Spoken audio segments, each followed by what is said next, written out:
family's worst nightmare. I'm trying to report a missing person, my daughter. It's when the fear starts. A desperate search to find her. Time was going by, and time was not on our side. I wanted my daughter back. I wasn't going to stop till we found her. Police dig for answers. Could I get your phone downloaded so I can keep those calls and texts? I really don't feel comfortable doing that. Now, only the unblinking eye of the surveillance camera will reveal the shocking truth. It was 1 in a million chance we would get that video. I wasn't going to let him get away with it. He knew where my daughter was.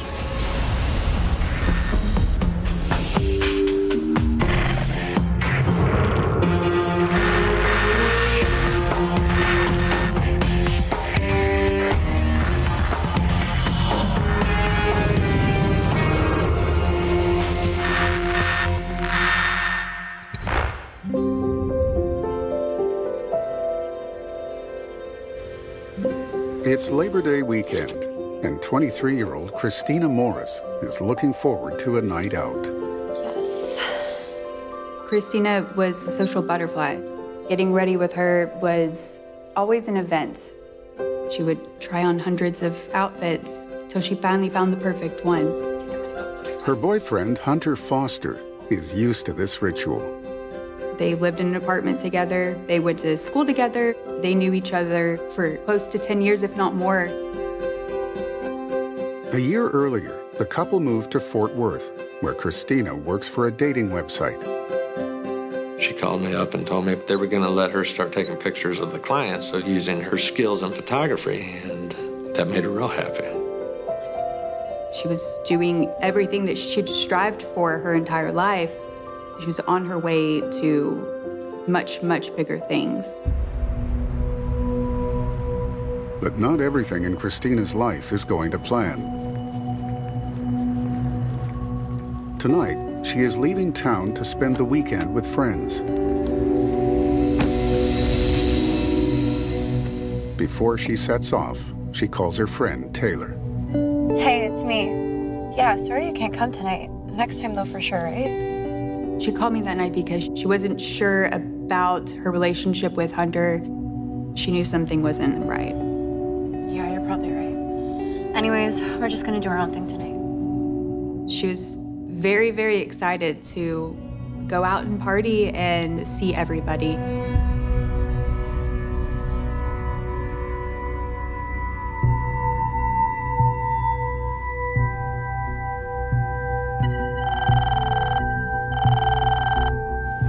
Four days later, Christina's father, Mark, gets a call from his ex-wife asking if he's heard from their daughter. Didn't show up for work Saturday, and they thought maybe she had just gone out with friends. But when she didn't show up for work on Tuesday, they felt something was wrong. Mark tries contacting Hunter Foster. We called her boyfriend. Didn't hear anything back from him. It's Mark Morris, Christina's dad. We started calling, everybody we had phone numbers for. And the people we didn't have phone numbers for, we got phone numbers from her friends. You just hung around the bars in the area, huh? There were several people that said, they were with her on Friday night. A picture emerges of Christina's last known movements. Friends say she spent Friday night with them in downtown Plano. The group then went back to their friend Paulina's apartment to continue the party. But while she was there, Christina argued with her boyfriend Hunter over the phone and left. Christina was upset that night. She wanted to go home. And it seems no one has heard from Christina since. I got a terrible feeling at that moment. I thought maybe she's been in an accident. Something's really wrong. Mark and Anna contact local hospitals, but no one matching Christina's description has been admitted. Hello, police? In desperation, they call the police. I'm trying to report a missing person from my daughter. Okay, sir. And from what address?